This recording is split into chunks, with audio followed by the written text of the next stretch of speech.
মাতার অবাধ্য হয়ে গিয়ে বিয়ে করে এবং পিতা রাগান্বিত হয়ে ত্যায্য করে, তবে তা জায়েজ হবে কিনা? উক্ত কন্যাকে সম্পদ হতে বঞ্চিত করা হয়েছে, বর্তমানে পিতা মৃত, এখন ভাইদের করণীয় কি সম্পদ ও সম্পর্কের ব্যাপারে? ভাইরা আমার, ত্যায্য পুত্র করা বলতে কোনো কিছু ইসলামে নাই।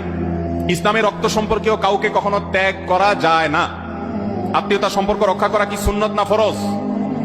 কোন যুক্তিতে নিজের সন্তান হোক ভাই বোন হোক চিরকালের জন্য ত্যাগ করলাম এটা করা জায়েজ নাই। অভিমান করতে পারেন, অভিমানের মেয়াদ সর্বোচ্চ 3 দিন। সর্বোচ্চ কয় দিন?